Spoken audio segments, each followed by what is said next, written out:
The West Branch of the Penobscot, Maine, the second week of May, 1923. A little after 7 in the morning.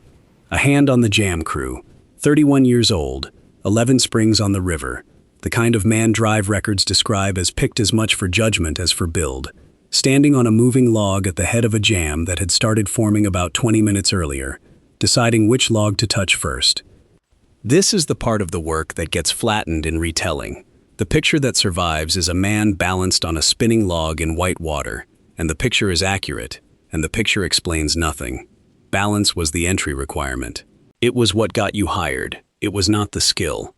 The skill was reading a structure. A log jam is not a pile. It is a load-bearing arrangement, and somewhere inside it there is one log, sometimes two, carrying the pressure of everything upstream of it.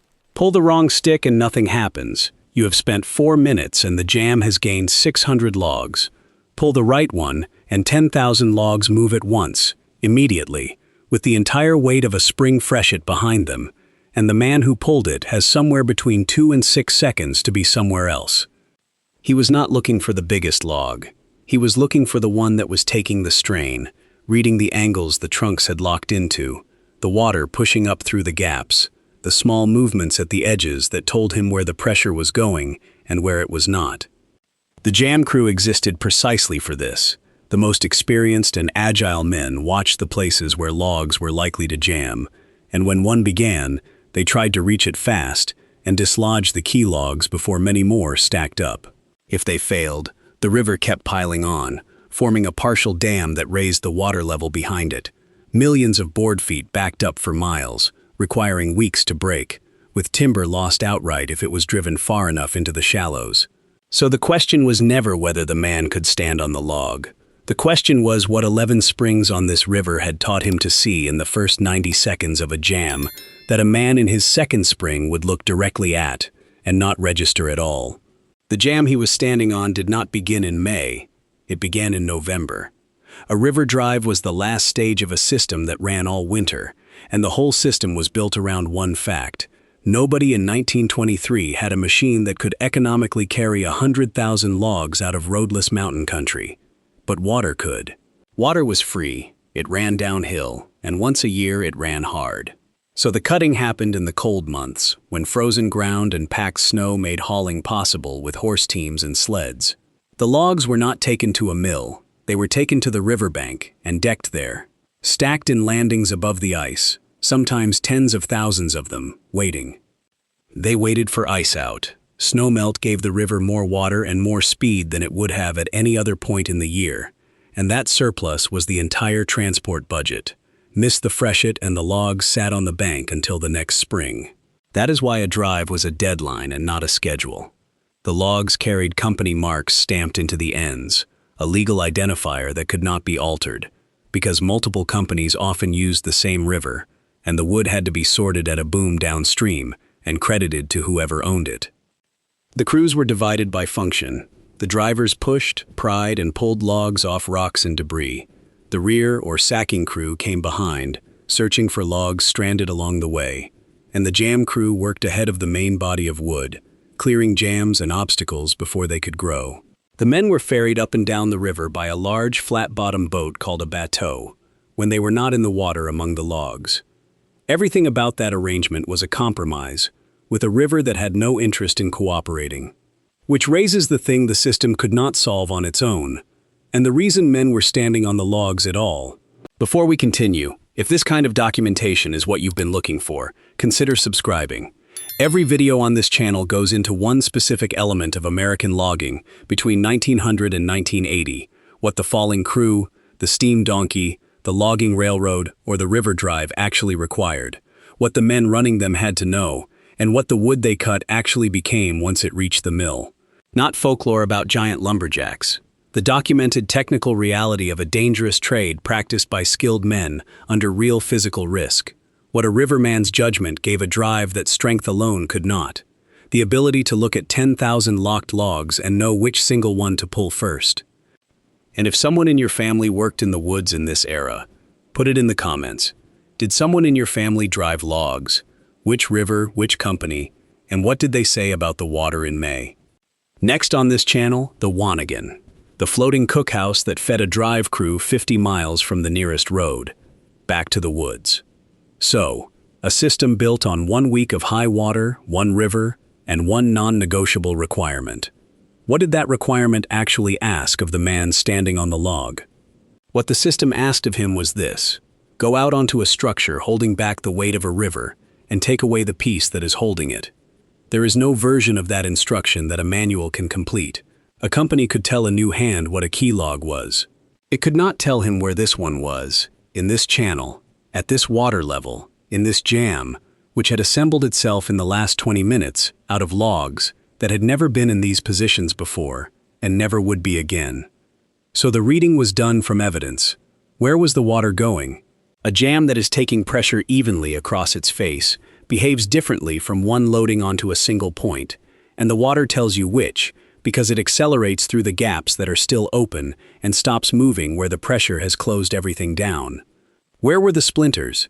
A log carrying real load crushes at its contact points, and the fresh white splintering is visible against wet bark from 30 feet away. Which logs were still trembling? Anything with slack in it moves slightly with the current. The ones that have gone completely still are the ones doing the work. 11 Springs had taught him to gather that in under 2 minutes, because 2 minutes was what the jam gave him before it doubled. Then the physical problem. He had to be on it to move it, which meant standing on the thing he intended to release, and he had to plan his exit before he made his first pull.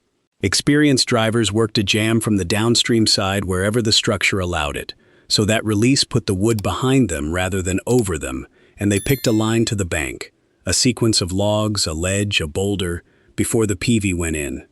When the jam would not come apart by hand, the crew used dynamite. That was not a display. It was an admission that the structure had gone past the point where judgment could still be applied to it. And the cost of getting it wrong was not a delay. What did that cost look like, specifically, in the records that survive? Here is what the surviving accounts describe, and they describe it flatly, because the men writing them did not consider it remarkable. The water was snowmelt. It was a few degrees above freezing, and it stayed that way for the length of the drive.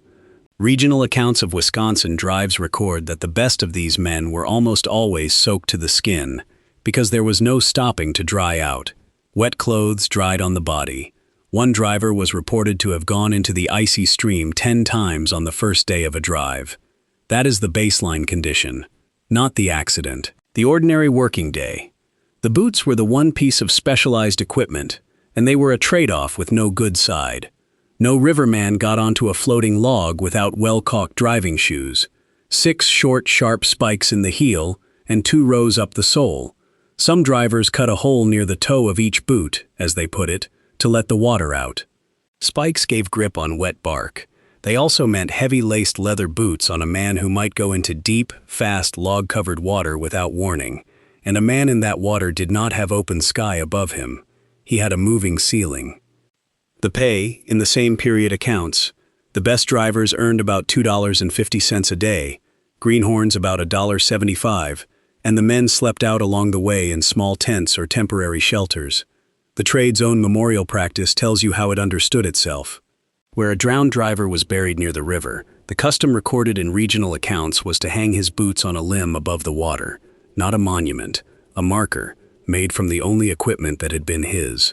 And the honest version includes this. Not every death on a drive was a lapse. Some were a log rolling in a way nobody could have read. Experience did not remove the risk. It narrowed the band of situations in which the risk was unnecessary. And that narrowing was the whole professional value of a man like the one on the West Branch in 1923. But the drive had a problem that no amount of skill on the water could solve. Some rivers simply did not carry enough water. What did the industry do about that? Before you can understand why crews built dams on streams they intended to float logs down, you need to understand what a river actually is from a logging company's point of view. A variable, unreliable, seasonal machine that delivers its entire annual capacity in a few weeks and then shuts off. So they built the flood themselves. A splash dam was a temporary wooden dam used to raise the water level in a stream so logs could be floated to the sawmills. By impounding water and releasing it on the drive's schedule, these dams allowed far more logs to be brought to market than the natural flow of the stream allowed, and releases from several splash dams on different tributaries were often combined to maximize the number of logs floated through a whole watershed. Construction was crib work. Logs or boards formed into cribs filled with stones and earth, anywhere from 50 feet to several hundred feet wide, sited where the largest possible body of water could accumulate behind them, and used for anywhere from 1 to several years. The dam carried a chute. When the chute was closed, water built up behind it, and logs were meanwhile brought down to the creek and its banks along log slides. The work also extended below the dam. The stream had to be cleared of obstacles, and the banks cleared above the waterline, an effort to keep as many logs as possible from stranding. Then the chute opened, and the stored water went downstream in an artificial freshet with the logs inside it. This was not a marginal practice. Splash damming was a common method of log transport in western Oregon from the 1880s through the 1950s, and one researcher's exhaustive survey of historical sources located and mapped 232 splash dam sites and 213 log drives in western Oregon alone. In North Idaho during the early 1900s, more than 150 flumes and chutes were operating in the Coeur d'Alene National Forest and St. Joe area. It worked. It also did something the industry did not price in at the time and would not be asked to account for until much later. What did a manufactured flood, released down a stream every spring for decades, actually do to the river it was released into? What the manufactured flood did to the river is the last part of this story, and it is the part that ended it. But to see why the industry accepted that cost for as long as it did, you need the economics. Before you can understand why a company would put men on moving logs in near-freezing water for 3 weeks, you need to understand what the alternative cost. A logging railroad had to be surveyed, graded, tied, railed, and maintained, and it had to be built into terrain that was steep, remote, and, because the timber it served would be gone in a few years, temporary. A road capable of carrying loaded trucks had to be cut and drained and kept passable through mud season. Both were capital. The river was already there. Between 1900 and 1930, half of all men in northern Idaho and eastern Washington worked in the lumber industry, outranking every other kind of manufacturing in the region, and without safer modernized equipment such as log loaders, timberland owners including Frederick Weyerhaeuser were forced to rely on waterways to move lumber at all. That is the sentence that explains the drive. Not tradition, not romance, arithmetic. It also explains the geography. Maine's drives ran on the Kennebec, the Penobscot and their tributaries out of the Moosehead and North Woods country, toward mills downriver. The Great Lakes states had run the same system a generation earlier, through the pine that built Chicago. And in Idaho, the system arrived late and industrial. The Clearwater Timber Company, later Potlatch, opened a mill at Lewiston in 1927 that was billed as the largest white pine mill in the world, and the Clearwater River Drive began the following year, running a 90-mile stretch from the North Fork down to Lewiston. That mill took roughly half its timber by rail and half by river. Half, in a modern industrial operation, in the 20th century, with railroads available, because for that half of the wood, the water was still cheaper than anything a company could build, which meant somebody had to go down the river with it for 3 weeks and live there. How, exactly, did a crew feed and shelter itself 90 miles into country with no road? They took the camp with them, floating. Wanigans were the floating cookhouses and supply rafts that moved downriver with the log drivers, keeping them fed and supplied with whatever they needed. That was the whole solution. If the crew could not stop and the road did not exist, then the kitchen had to travel at the speed of the wood. On the Clearwater, the first drive in 1928 ran without a camp at all. The Wanigan was built the following year. A section of Wanigan on the North Fork carried food and sleeping quarters for a crew, through a drive that took 2 to 3 weeks. In other systems, the arrangement was split across several boats, one for the kitchen and dining, one for the men's sleeping quarters, and one sheltering the horses, while the men and horses worked in the creek all day recovering stranded logs. That last detail is the one that reframes the job. Horses, on the drive, because the wood that mattered was not only the wood in the middle of the channel wood took care of itself. The problem was everything the river put on the bank, logs stranded on gravel bars as the freshet dropped, logs shoved into brush, Logs hung on ledge and root wad and each other. The rear or sacking crew came behind the main body of the drive doing exactly that, searching out the logs that had been left along the way. It was the least dramatic work on the river, and the largest share of it. Days spent in cold, shallow water rolling individual logs back into a current that had already gone somewhere else. A Kennebec driver's recollection of that labor is unadorned. A month spent boating up and down the river repairing booms that had broken apart. And the scale of what could go wrong was proportionate. In mid-May 1969, a large holding boom broke at Solon, dumping 15,000 cords of spruce and fir pulpwood downriver just before the Maine sluicing season, and when the runoff subsided, the timber was left stranded across a dozen gravel islands. 15,000 cords on islands in a falling river, which raises the question the industry had already begun answering elsewhere. What if the wood never had to touch the water at all? The wood stopped touching the water because of a change that had nothing to do with rivers. It happened on land, gradually, and it happened as a matter of cost. A truck could go where a river did not. That is the entire argument, and it took 40 years to become decisive, because early trucks were underpowered and mountain roads were mud. What changed was not one invention but an accumulation. Better engines, better tires and brakes, and, critically, road-building equipment that could cut and drain a haul road faster and more cheaply than a company could lay track. Once the road existed, the arithmetic inverted. A truck ran on a schedule instead of a season. It delivered in hours what a drive delivered in 3 weeks. It did not strand 15,000 cords on gravel islands. It did not lose logs, and it did not require a crew of men standing in snowmelt. In Maine, the shift is visible in the landscape itself. A former state official's account of the period describes what had once been an army of workers in the woods without much trucking, becoming a handful of machines doing most of the work. And with more trucking came new and better ways to build roads, including U.S. Route 201, which runs along the Kennebec from the Forks to Augusta. Read that carefully, because it contains both halves of the transition. The road that ended the river drive was built along the river the drive had used, and the same logic reached the mills. In 1976, a modern paper mill was under construction off Route 201 at Skowhegan, designed to receive pulpwood delivered by truck. So the river became redundant, technically, economically, and finally in the most literal sense. But redundancy alone did not end log driving.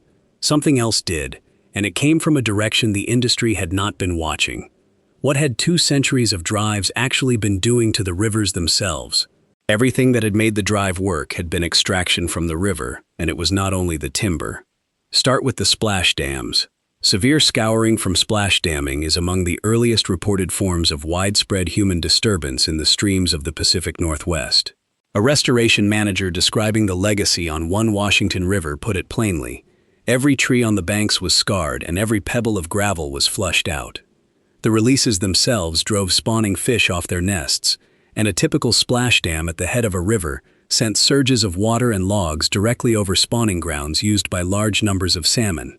Beyond the dams, the rivers had been engineered for the wood, boulders blasted, snags and debris pulled, sloughs and backwaters closed off, pools filled, and stream gradients evened out. Then the wood itself. A log floating for weeks sheds bark, and bark settles. 2 centuries of driving left a heavy load of shed bark on Maine riverbeds, altering oxygen and nitrogen balance and affecting fish populations and water quality. The person who turned that from a condition into a case was a graduate student. In 1968, Howard Trotsky, studying aquatic biology at the University of Maine, examined trout in the Kennebec below Wyman Dam, found significant population decline, attributed it to the drives and the bark deposits, and used his riparian rights to bring legal action against Scott Paper Company, the largest contributor to the drive. What followed was legislative. In 1971, under pressure from environmentalists, the Maine legislature passed a law forbidding log driving after 1976. The Federal Clean Water Act of 1972, brought into law under Senator Edmund Muskie, himself from a mill town, who understood what the mills gave the economy and deplored what they did to the rivers, reinforced it. In Idaho, the ending was concrete rather than statutory. The completion of Dworshak Dam in 1971 ended the Clearwater drives and inundated the stretch of the North Fork they had run on. The final drive's logs went through a 40-foot diversion tunnel, once, before the tunnel was plugged permanently. So the last drives in America were scheduled events, with an expiry date set by law. What was it like to work one, knowing that?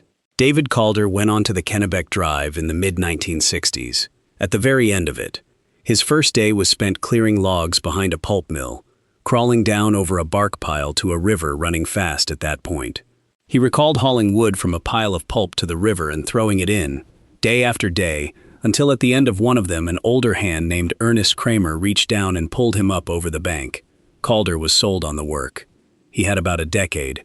The last drive ran in 1976, from Moosehead Lake down to the Forks, then to the mill at Winslow and on to Augusta and Hallowell, the end of a tradition centuries old, brought about by changing views on water pollution, recreation, paper making, and highway transportation. It was the last log drive in North America. Calder's own summary of losing it was not complicated. He did not want it to end, because he liked the job, liked being outdoors, liked being on the river.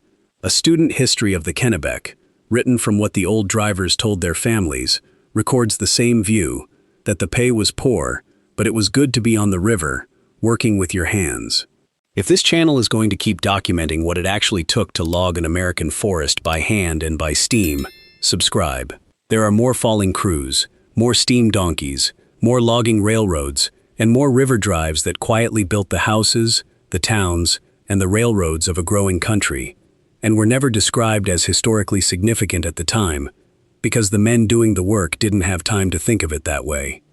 What a riverman's judgment gave a drive, and what strength alone never could, was the ability to look at 10,000 locked logs and know which single one to pull first. And if you have a connection, a relative who worked as a faller, a donkey engineer, a riverman, a log truck driver, put it in the comments. Which river did your family drive, which company, and what did they say about the water in May? Next on this channel, the Wanagan, the floating cookhouse that fed a drive crew 50 miles from the nearest road.